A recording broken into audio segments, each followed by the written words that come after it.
Just away from the mission field, you know. And he says, if the elder president was unhappy with you, that you got banished to cells. Oh, did Dad ever go to cells? No, after that it was somewhere else. The cells didn't belong to their mission anymore.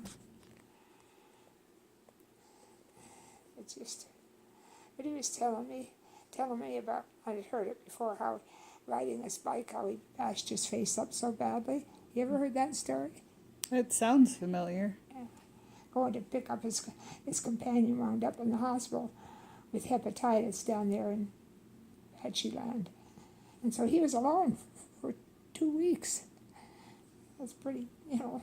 Doesn't happen nowadays. No, it wouldn't. But anyway, he was going to go pick him up or go get him because he was on a bike. And he wrecked, and he went face first. He hurried to the church and cleaned himself up a little, and then went to get his companion, and they said they thought he was a patient. His face was still a mess. Oh. He said Marion, I think his name was Marion G. Hanks, one of the apostles,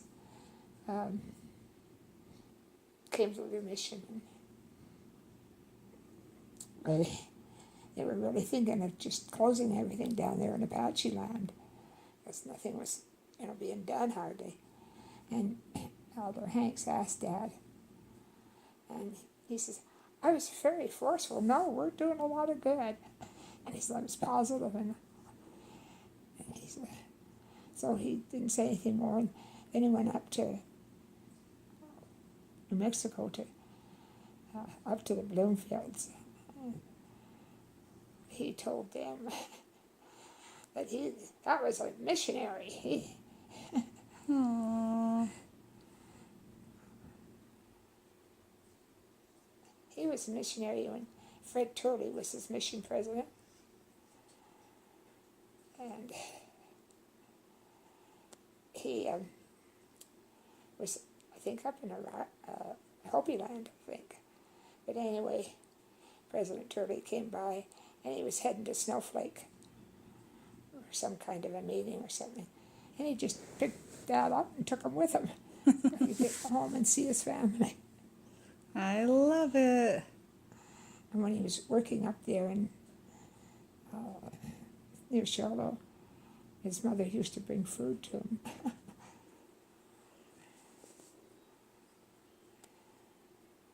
He said he was so disappointed when he wound up here. His patriarchal blessing said that his voice would be heard in many lands. And that broke his heart.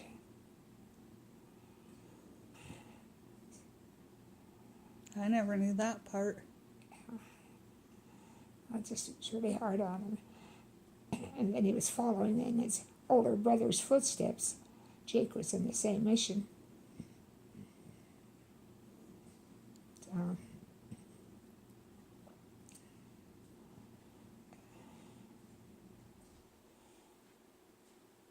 I remember him telling me just the first few days he was out on his mission, they went into a Hogan, and they were sitting on the floor talking to whoever was there, and he said that there was a woman, and he said this little kid about 3 come running in, ran over to his mother and plopped on her lap and started nursing her. Mm-hmm. And David, the other elder didn't even blink an eye, but David was, he said, that was just